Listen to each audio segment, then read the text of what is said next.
자, 오늘은 본문 말씀을 가지고 우리가 물려줄 수저는 무엇인가라는 제목으로 하나님 말씀 증거하겠습니다.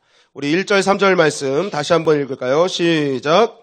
이스라엘이 시딤에 머물러 있더니 그 백성이 모압 여자들과 음행하기를 시작하니라. 그 여자들이 자기 신들에게 제사할 때에 이스라엘 백성을 청하매 백성이 먹고 그들의 신들에게 절함으로 이스라엘이 바알브올에게 가담한지라. 여호와께서 이스라엘에게 진노하시니라. 자, 오늘 본문은 하나님께서 이스라엘 백성에게 분노하시는 이 바알브올 사건에 대한 말씀입니다. 바알브올은 부올에서 섬기는 바알이라는 뜻입니다. 부올에서 섬기는 바알. 즉 바알브올 사건은 이스라엘 백성들이 부올에서 바알을 섬기는 사건이었다라는 것입니다. 그런데 이 사건이 얼마나 충격적인 사건이었는지 이 바알브올 사건은요, 성경의 곳곳에 인용됩니다.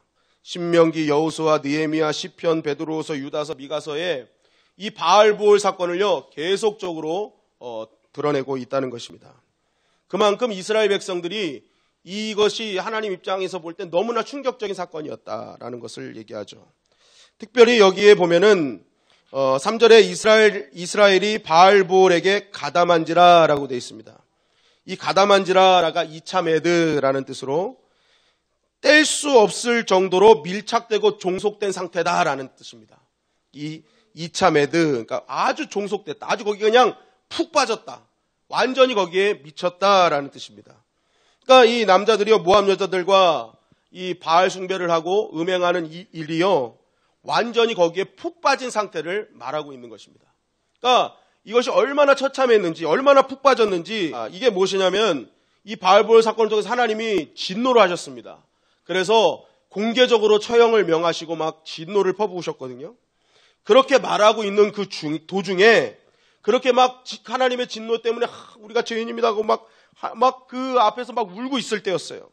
그런데 이스라엘의 한 사람이 그 회중, 모세와 회중 앞에 눈앞에 벌게 뜨고 있고 막 지금 이거 어떡하냐 한탄하고 있는 그때에 미디안 여인을 데리고 그의 형제로 데리고 들어가더라. 그러니까 이 지금 뭐 완벽하게 지금 막 하나님의 진노와 막 이런 상황 속에서 막 이스라엘 백성이 다 무너지고 있는 그때에도 정신 못 차리고 얼마나 이 음행에 빠졌는지 그냥 그 회중 앞으로 여자를 데리고 막 지나가서 자기 형제들과 음행을 맺기 위해서 데려가는 그 상황을 보여주고 있는 것입니다. 그러니까 이 이스라엘 백성들의 이 음행, 이 우상숭배의 타락의 현장이 얼마나 참담했는지를 이 바알브올은 말하고 있는 것입니다. 저는 이 말씀을 읽으면서 여기서 한 가지 깨달았습니다. 여러분, 주일날에 여러분 제가 말씀을 드렸을 때 그때 발람과 발락 사건을 말씀드렸잖아요. 그때 위치가 이제 어디에 위치하고 있었어요? 그 발락과 발람의 사건에 그 이스라엘 백성들의 현 위치. 이제 40년 광야 생활을 마치고 요단강 건너면 뭐예요? 가나안 땅이에요. 눈앞에 가나안 땅이 보이는 바로 그 자리라는 거예요. 거기서 발람과 발락의 사건을 통해서 하나님이 함께 하심을 경험했는데 이들이 그 앞에서 또 뭐예요? 이 바알브올의 사건을 펼치고 있더라는 거예요. 결국 이게 무슨 말이냐? 이제 마무리될 시점이에요. 이제 곧 있으면 가나안이 들어갈 시점이에요. 이제 하나님의 영광이 임할 시점입니다. 요단강 하나만 건너면 되는 순간이에요. 그런데 마지막 순간에 또 이런 일들이 벌어지더라는 것입니다. 제가 이 말씀을 읽으면서 제 마음속에 이런 생각이 들었습니다. 야, 마귀는 끝까지 우리를 넘어뜨리려고 하는구나. 그 종착점이 바로 눈앞에 이것만 가면 되는데 그거 못 가게 하려고 마지막까지 발악을 하는구나. 야, 이거 종착지 갈 때까지 더욱더 깨어 있어야 되는구나 라는 생각을 했습니다. 여러분, 우리가 꼭 기억해야 될 것은 무엇이냐? 우리 앞에 믿음의 이제 종착지가 보일 때 그때 우리가 더욱더 믿음을 견고히 해야 된다는 거예요. 왜 그렇습니까? 오늘 말씀처럼 바로 앞에 종착지가 있는데 그거 못 들어가게 하려고, 바로 앞에 기도응답이 있는데 그거 못하게 하려고 사단 마귀는요 최후의 발악을 한다는 것입니다. 여러분, 제가 교회 일도 이렇게 사역을 하다 보면은 교회가 선교를 떠나게 되든지 뭐 구제를 한다든지 영혼 구원을 해야 된다든지 어떤 특별한 중요한 사역을 딱 눈앞에 두고 있을 때 항상 생각지도 못한 일들이 벌어지게 되더라는 거예요. 개인적으로는 관계를 막 무너뜨립니다. 뭐 예를 들어 선교를 가는데 나랑 맞지 않는 사람이 포함되어 있어. 이거 좀 마음이 좀 거시기 한데 막 처음에 막 그렇게 생각을 하는 거예요. 여러분, 저는 그렇게 생각합니다. 하나님께서 어디를 뭔가를 가게 하고 하게 하실 때 그 마음에 감동을 줘서 그 사람이 가는 것은요, 하나님이 그곳에 필요해서 데리고 가신 겁니다. 우리가 그걸 꼭 기억해야 돼요. 내 마음이 중요한 게 아니라 하나님은 하나님께서 그 분이 필요하기 때문에 하나님은 마음에 감동을 주신 거거든요. 그러니까 우리가 어떤 곳을 가든지 무엇을 하든지 사람을 볼 게 아니라 저 사람이 그곳의 현장에 하나님이 필요하신 사람이구나. 그것을 우리가 깨닫고 같이 가야 돼요. 그런데 뭐예요? 이제 그렇게 마음을 갖고 있는데 생각지 않은 어떤 말이나 어떤 행동을 통해서 내가 그럴 줄 알았어. 내가 저 사람이랑은 역시 나는 안 맞아. 하고 뭐예요? 그냥 하나님의 일을 포기하는. 목사님 제가 갑자기 일이 생겨서 선교를 못 갈 것 같아요. 또 어떤 일이 있습니까? 막 이제 기도해가지고 막 하나님의 막 놀라운 일들을 바로 경험을 눈앞에 두고 있는데 막 갑자기 내가 생각하는 상황이 나빠지는 거예요. 내 개인적인 상황들이. 주변에 여러 가지 상황도 이상하게 꼬이는 거예요. 이거 아닌가 보다. 막 영혼 구원, 전도할 때도 뭐예요? 막 이제 곧 교회 올 것 같았는데 갑자기 막 일이 생기잖아요, 항상. 영혼 구원이 항상 그래요. 뭐예요? 악한 사단이 어떻게든지 하나님 믿지 않게 만드는 거예요. 어떻게든지 그 영광 보지 못하게 만드는 거예요. 이미 하나님은 준비해 놓는데 내 개인적인 생각과 마음을 뒤집어 놓는 겁니다. 그래서 뭐예요? 가나안 땅 못 들어가게 하는 거예요. 결국에 승리를 못 얻게 하는 것입니다.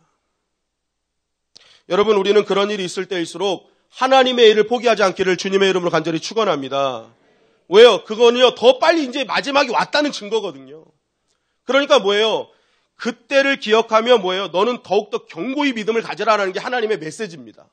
이렇게 바라갈 때 너 이제 곧 다가왔으니까 이제 너 정말 더 믿음으로 여기 견뎌내야 돼. 그게 하나님이 주시는 메시지라니까요.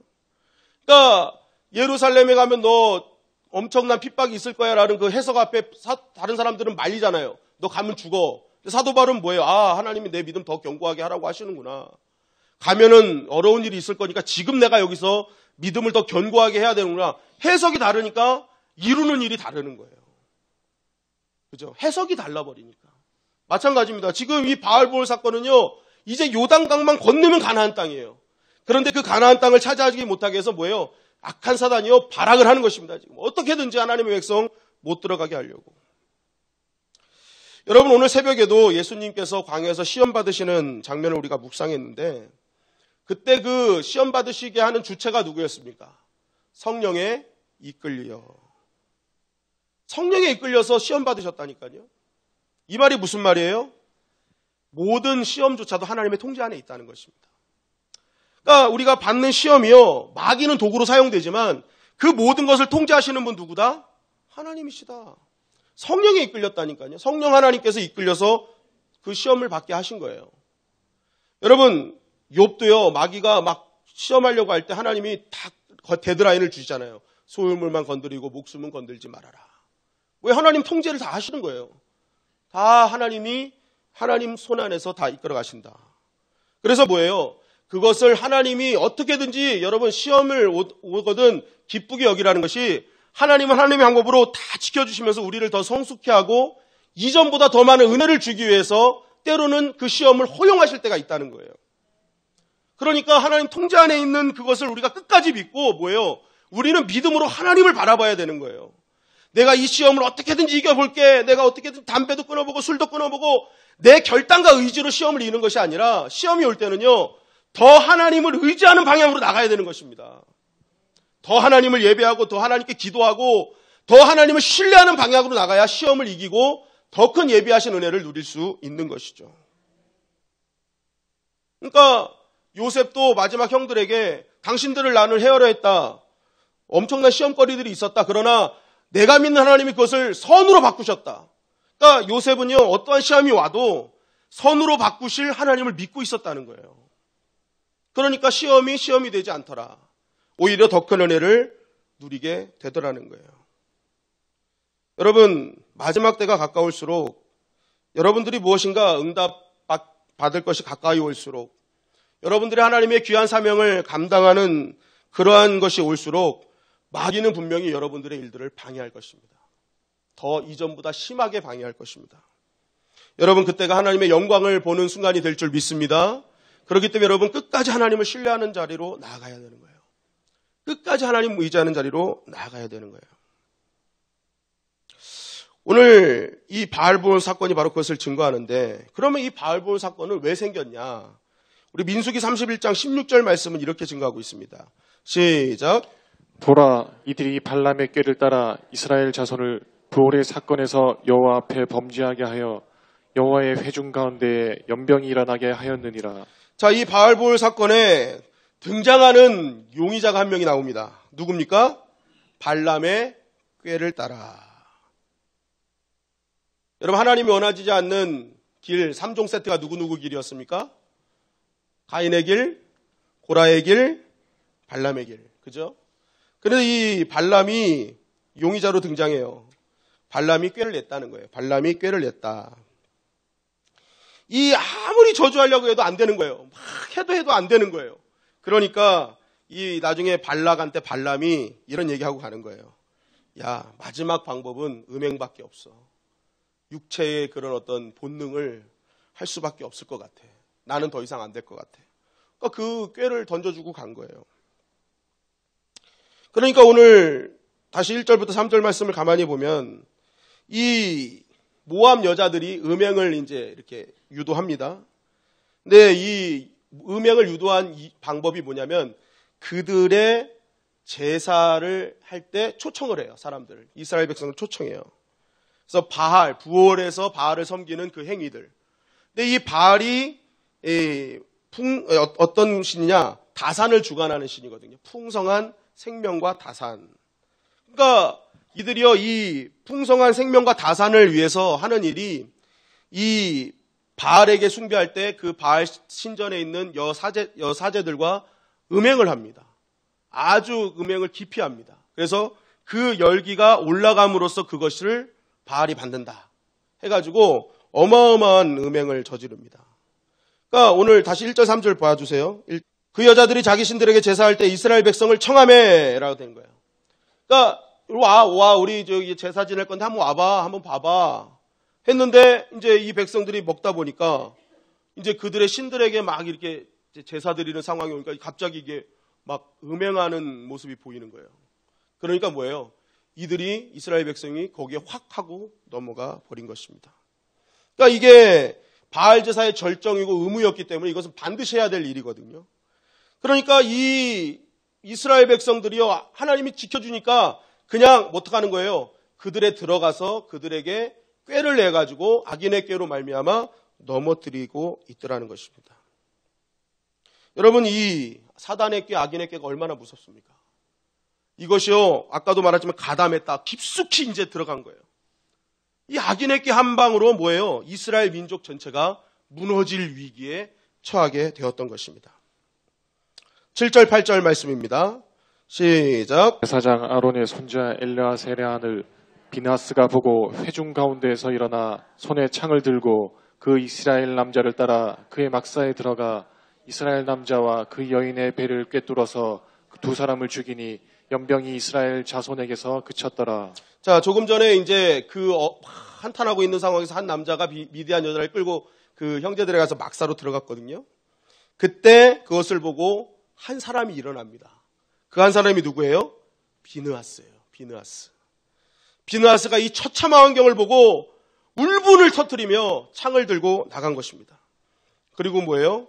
그 비느하스가 그 순간 하나님을 조롱하고 하나님 앞에 엄청난 죄악을 저지르는 그 자들을 한 방에 쳐 죽이는 거예요. 그러니까 지금 여기 보면 이스라엘 남자 그 여인의 배를 깨뚫었다. 이미 성행위를 하고 있는 그 상황에서 위에서 찍어버리니까 두 사람 다 배가 뚫렸던 거예요. 그런데 이 일을 통해서 뭐예요? 하나님이 내렸던 연병이 뭐예요? 그치는 일이 벌어지게 된 것입니다. 이런 통쾌한 현장을 보면서 하나님은요, 이 연병을 그칠 뿐만 아니라 어떤 일을 하시냐? 비느하스와 언약을 체결하시죠. 11절, 12절 말씀입니다. 시작. 제사장 아론의 손자 엘르아살의 아들 비느하스가 내 질투심으로 질투하여 이스라엘 자손 중에서 내 노를 돌이켜서 내 질투심으로 그들을 소멸하지 않게 하였도다. 그러므로 말하라. 내가 그에게 내 평화의 언약을 주리니. 네, 하나님께서 이제 내가 너와 언약할 거야. 내 노를 너 때문에 너로 인해서 다 이게 소멸됐다. 너 정말 잘했다. 그러니까 하나님이 뭐예요? 막 흥분하고 계시는 거예요. 비느하스야, 너 정말 잘했어. 너 정말 그 일은 정말 너무너무 잘한 일이야. 그러면서 하나님이 막 축복을 남발하는데 그 중에 하나가 너의 영원한 제사장직을 줄게. 그러니까 이 비느하스는요, 아론의 손자입니다. 그 아들 엘르아살의 아들이에요. 그러니까 이 제사장직을 받은 이 가문이거든요. 그 비느하스에게 영원한 제사장직을 너에게 주겠다 하고 하나님이 약속하고 계시는 것입니다. 이것을 보면서 막 그런 생각이 들었어요. 야, 우리를 보고 하나님이 흥분하는 인생이 되면 얼마나 좋을까. 하나님이 막 기뻐서 막 축복을 막 남발하고 막, 야, 또 다 가져, 다 가져. 야, 여러분, 저와 여러분들이 그런 인생 되기를 주님의 이름 간절히 축원합니다. 막 생각만 하면 하나님이 너무 좋으신 거예요. 너만 생각하면 내가 기뻐서 어쩔 줄가 모르겠다. 자, 근데 그런 인생이 되려면 어떤 인생이 되냐? 첫 번째는 따라하십니다. 하나님의 마음을 갖는 인생이 돼야 된다. 하나님의 마음을 가져야 돼요. 오늘 하나님이 비느하스와 언약을 체결하시면서 계속 강조한 단어가 뭐예요? 내 질투심, 내 질투심. 내 질투심으로 질투하여 이스라엘 백성 자손의 내 노를 돌이켜서 내 질투심으로. 이 질투심이라는 단어가 카나티라는 단어로 우상 숭배를 가증 여기시는 하나님의 질투심. 그러니까 하나님이 우리를 너무 사랑하시는데 사랑하는 우리가 다른 걸 사랑하니까 하나님이 거기서 뭐예요? 질투를 하신 거예요. 이거 이렇게 하면 안 되잖아. 그런데 그 마음을 누가 가진 거예요? 비느하스가 가졌다는 거예요. 비느하스가 하나님 마음을 가졌다는 거예요. 하나님 마음을 가지니까 이걸 참지 못하는 거예요. 하나님이 힘들어하시고 아파하실 그 마음을 생각하니까 이 비느하스가 뭐예요? 의분을 가진 겁니다. 그러니까 뭐예요? 그것을 가지고 가서 그 현장을 찔러 죽인 거예요. 여러분, 하나님이 너무나 기뻐하는 사람은요, 어떤 사람이냐? 하나님의 마음을 갖는 사람입니다. 여러분, 하나님이 어떤 사람을 쓰시느냐? 하나님의 마음을 갖는 사람을 쓰신다니까요. 어떤 분은 그래요. 하나님 마음 갖는 게 뭐 대단한 겁니까? 라고 우리가 생각할 수 있으나 오늘 한번 가만히 보세요. 이 사단의 꾀가요, 한 민족을 삼킬 뻔했습니다. 얼마나 막강한 능력입니까? 악인의 꾀 한 방으로 이스라엘 백성이 그냥 날아갈 뻔했다니까요. 요단강 앞에서. 곧 받아야 될 가나안 땅 앞에서. 그런데 그 사단의 꾀, 악인의 꾀를 한 방에 잠재운 능력이 뭐예요? 하나님의 마음이었다는 거예요. 하나님의 마음을 가지니까 뭐예요? 사단의 꾀가 감당을 못하는 거예요. 사단의 나라가 감당을 못하는 거예요. 여러분, 하나님의 마음은요, 사단의 나라를 한 방에 무너뜨리는 힘이 하나님의 마음인 것입니다. 여러분, 우리는 자꾸만 신앙을 스펙 쌓기로 많이 생각합니다. 내가 성경을 많이 읽는 것도, 내가 몇 번 읽었어요. 제자 양육의 수료증을 많이 받는 것도 나 이만큼 했어요. 가끔 어떤 목사님 명함을 보면 40일 금식을 몇 번 했다고 이렇게 찍으신 분도 있어요. 대단한 거죠. 대단한 거지만 그것을 가지고 그냥 그것을 뭐예요? 내 자랑 삼는 거. 그거 안 된다는 것이죠. 모든 것이 누군가에게 자랑 삼는 스펙 쌓기가 돼서는 안 된다는 거예요. 어떤 분은 나는 주일에 한 번도 빠지지 않고 나 30년을 개근했어. 이것도 대단한 신앙입니다. 그러나 더 중요한 건 뭐예요? 아무리 내가 제자 양육을 대단한 걸 할지라도, 내가 신앙생활을 몇십 년 동안 했을지라도 그 모든 것을 통해 내가 하나님을 닮지 않으면요, 그 모든 것은 다 헛것이라는 거예요. 여러분, 진짜 능력은 수료 많이 해서 얻는 게 아닙니다. 진짜 능력은요, 내가 성경을 많이 읽는다고 해서 나타난 게 아니에요. 한 구절을 읽어도 그 말씀이 나를 변화시켜서 내가 하나님의 마음으로 이 땅을 살아가는 자에게 하나님은 능력을 베풀어 주시는 줄 믿습니다.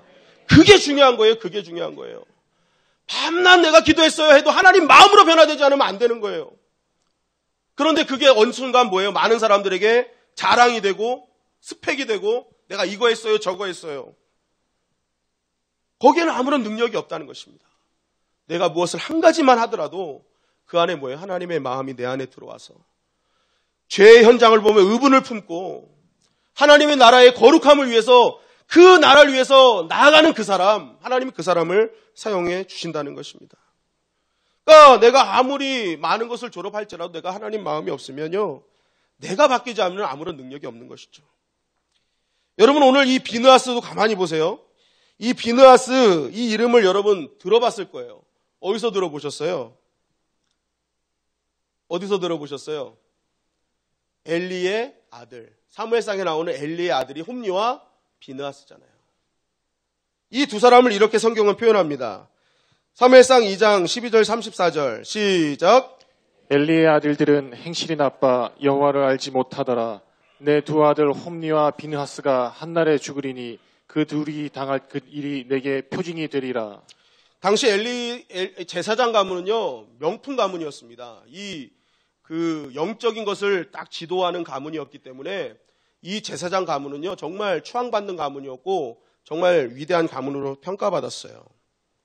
그런데 아무리 가문이 좋으면 뭐예요? 자녀 자체가 행실이 나빴어요. 결국 홈리와 비느하스는 너무나 불행한 마무리를 하게 됩니다. 그런데 오늘 비느하스 보세요. 같은 이름이에요.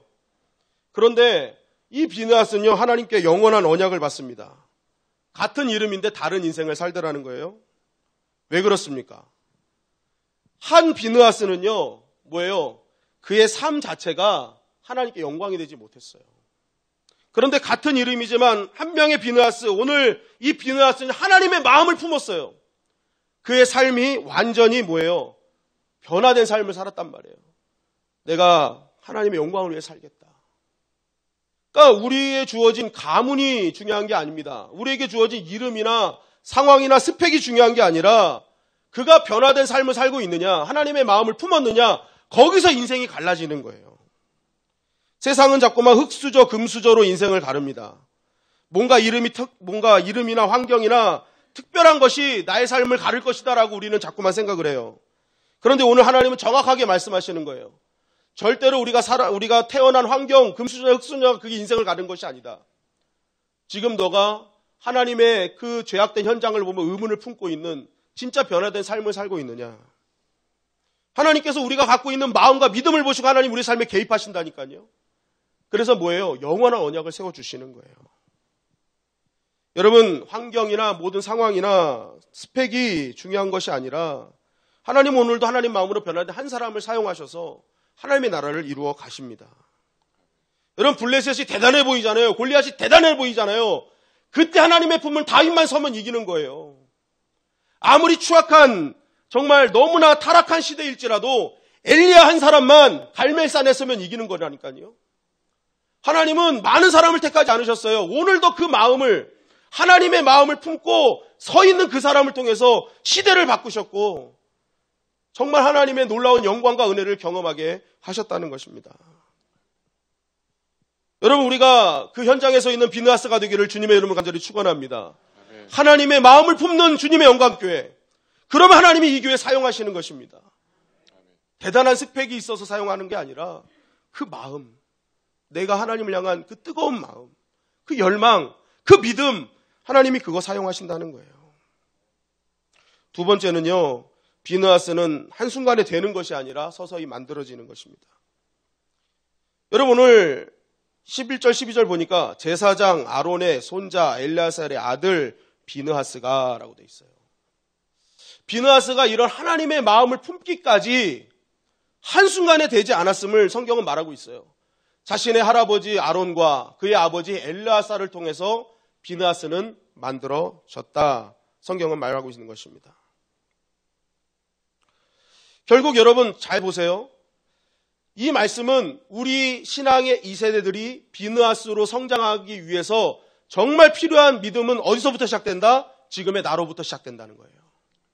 내 자녀들이, 신앙의 2세대들이 내가 엘레아살이 될 때 내 아들이 비느하스가 되는 거예요. 나는 아무것도 안 하면서 내 아들 비느하스 되게 해주세요. 안 된다는 거예요. 내가 엘레아살이 돼야 돼요. 그럴 때 뭐예요? 내 자녀가 비느하스가 됩니다. 내가 지금 할아버지면 내가 아론이 돼야 되는 거예요. 그래야 내 자녀가 엘레아살이 되고 내 손자가 비느하스가 되는 거예요. 하나님께서 사용하시는 인물은 한순간에 만들어지는 것이 아닙니다. 한순간이 되는 것이 아니에요. 믿음의 놀라운 신앙의 유산을 통해서 하나님이 만들어 가시는 거예요. 여러분, 저와 여러분들이 엘리야살이 되기를 주님의 이름으로 간절히 축원합니다. 그 엘리야살이 누구예요? 민수기 26장 1절은 이렇게 증거합니다. 시작. 연병 후에 여호와께서 모세와 제사장 아론의 아들 엘르아살에게 말씀하여 이르시되. 자, 우리는 많은 어려움을 겪고 난 뒤에 정신이 없어요. 그래서 막 어떻게 해야 될지 몰라요. 막 매일 시험에 들기도 하고 낙담하기도 하고 막 합니다. 그런데 여러분 꼭 기억하셔야 될 게 연병 후에도 누구의 말씀은 증거되고 있다? 하나님의 말씀은 증거되고 있어요. 여러 가지 어려움 속에서도요, 그 끝에서는 항상 하나님의 말씀은 증거되고 있어요. 중요한 것은 연병 후에 말씀을 듣는 자가 있으면요, 반드시 그 가정은 살아나게 될 줄 믿습니다. 그 교회는 살아나는 거예요. 그런데 오늘 이 이스라엘 백성 모든 자리에 연병 후에 모두가 낙심하고 어떻게 해야 될지 모르고 이제는 망했다 끝났다 하고 있는 그 순간에 한 사람이 하나님의 말씀을 듣고 있어요. 그 사람이 누구예요? 엘르아살이에요. 하나님의 말씀에 귀 기울여 있었던 한 사람. 지금 이 순간에도 하나님 우리에게 말씀하시고 그 말씀을 듣는 자에게 하나님 역사하심을 믿는 한 사람. 그 사람이 누구예요? 엘르아살이었어요. 여러분, 비느하스는 한순간에 태어난 것이 아닙니다. 어떤 순간에도 하나님의 말씀을 경청하고 무너진 현장에서조차 하나님을 끝까지 의지하고 있었던 엘르아살을 통해서 비느하스는 태어나게 되었다는 것입니다. 아버지가 끝까지 하나님 마음을 품으니까 자녀가 배우는 게 뭐예요? 철저하게 무너진 연병의 현장에서도 하나님을 의지하면, 하나님 말씀 들으면 살 수 있구나. 그것을 비느하스가 깨닫게 되었던 것입니다. 여러분, 이 말씀을 듣고 이스라엘 백성이 체험한 게 뭐예요? 1세대 60만 명이 출발했는데 다 죽었잖아요. 이스라엘 백성들 머릿속에는 다 죽었다만 생각하고 있었어요. 이제 우리 민족은 끝났구나 이렇게 생각하고 있었어요. 그런데 하나님이 엘르아살에게 말합니다. 다시 인구를 세어봐라. 그랬더니요, 다시 인구 세었더니 20세 이상 전쟁에 참여할 장정이요, 딱 1820명 차이밖에 안 나요. 너희들 다 죽은 것 같지? 아니야. 내가 다시 다 일으켜 세워놨어. 그러니까 걱정하지 마. 내가 너희들 지키는 거야. 하나님이 다 회복시켜 주셨다니까요. 그러니까 이 말씀은 뭐예요? 내가 살린다, 내가 지킨다, 내가 보호한다. 너희들 걱정하지 마. 이 말씀을 하나님 계속 선포하고 계셨던 거예요. 근데 그걸 누가 들었어요? 엘르아살이 들었어요. 그 엘르아살이 듣고 하나님께 나아가니까 비느하스가 같이 듣고 나아갑니다. 여러분, 여러분들이 연병 후에도 하나님의 음성을 들을 수 있는 엘르아살의 믿음이 되기를 주님의 이름으로 간절히 축원합니다.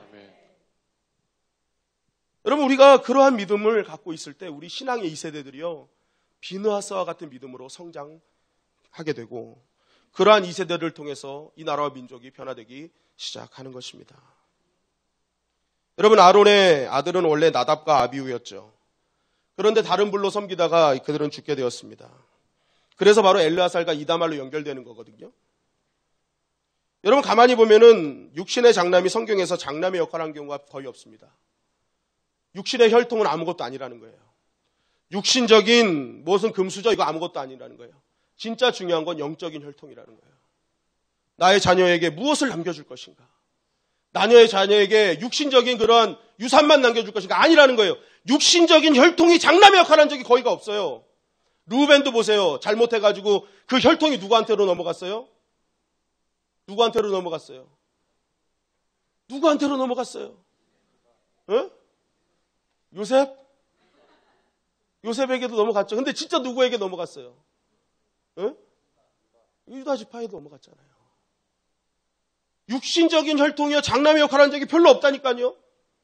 뭐예요? 영적으로 깨어있는 자들에게 혈통이 넘어가요.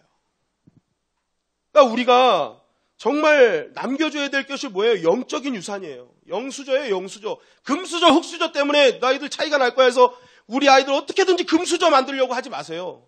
뭐예요? 영수저 줘야 돼요. 영의 유산을 줘야 돼요. 그럴 때 뭐예요? 비느하스와 같은 존재가 일어나는 것입니다.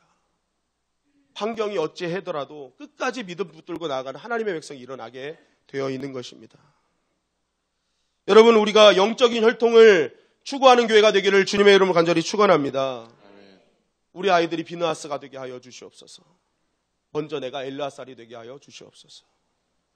그러한 믿음의 영적인 혈통을 물어주기 위한 그러한 무브먼트가 일어나는 교회에 주님 오실까지 쓰임받는 교회가 되는 그런 역사가 일어나는 것입니다. 여러분, 우리 교회에 이런 하나님께 쓰임받는 담대한 인물이 서기를 주님의 이름으로 간절히 축원합니다. 그거는 누구부터 시작된다? 지금 나로부터 시작된다. 내가 먼저 엘리야살이 되고 하나님 앞에 영적인 유산을 물려주기로 결단하는 나로부터 우리 자녀들은 세상을 감당치 못하는 하나님의 백성으로서는 일들이 벌어지게 되는 것입니다. 여러분, 마지막 때일수록 더 사단은 발악합니다. 악인의 꾀로 어떻게든지 넘어뜨리려고 할 것입니다. 여러분, 그때일수록 더욱더 하나님의 방법으로 다가가기를 주님의 이름으로 간절히 축원합니다. 그리고 우리가 이름과 스펙 쌓기가 아니라 정말 뭐 추루했어요 이거 자랑하는 것이 아니라 그것을 통해서 하나님의 마음으로 변화된 삶으로 살아가기를 주님의 이름으로 간절히 축원합니다. 다음 세대가 비느하스로 설 수 있는 영수절을 물려줄 수 있는 우리 모두가 되기를 더욱더 기도하기를 원합니다.